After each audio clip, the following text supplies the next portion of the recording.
ভিডিওটিতে দেখা যাচ্ছে একটি গ্রামীণ পরিবেশে সুন্দর একটি একতলা বাড়ির নির্মাণ কাজ বেশ দ্রুত গতিতে এগিয়ে চলছে। বাড়ির মূল কাঠামো বা স্ট্রাকচারাল ফ্রেমওয়ার্ক দাঁড়িয়ে গেছে এবং দেয়াল গাঁথুনির কাজও অনেকটা সম্পন্ন। চলুন দেখি কাজের বর্তমান অবস্থা কেমন। নির্মাণ কাজের বর্তমান চিত্র। ভিত্তি ও কলাম। বাড়ির ভিত্তি, ফাউন্ডেশন এবং কলামগুলো কলামস বেশ শক্তপোক্তভাবে তৈরি করা হয়েছে। ছাদের সাপোর্টের জন্য অতিরিক্ত রডগুলো উপরের দিকে বেরিয়ে আছে। দেয়াল গাঁথনি, লাল ইটের চমৎকার গাঁথনি চলছে। কিছু দেয়াল প্রায় অর্ধেক পর্যন্ত উঠেছে, আবার কিছু অংশ আরও বেশি সম্পন্ন হয়েছে। উপকরণ: সাইটে বালি, খোয়া এবং সিমেন্টের ব্যাগ মজুত আছে, যা নিরবিচ্ছিন্ন কাজের ইঙ্গিত দেয়। অবস্থান: বাড়িটি একটি ধানের ক্ষেতের পাশে হওয়ায় এর চারপাশের দৃশ্য বেশ মনোরম ও শান্ত।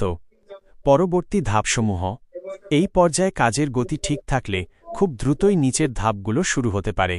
১. ছাদ ঢালাই, স্ল্যাব কাস্টিং। দেয়াল গাঁথনি শেষ হলে লিন্টেল এবং ছাদ ঢালাইয়ের কাজ শুরু হবে।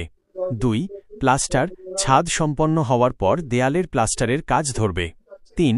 স্যানিটারি ও ইলেকট্রিক ওয়্যারিং, প্লাস্টারের আগেই পাইপ ফিটিং এবং তার টানার কাজগুলো সেরে নেওয়া ভালো।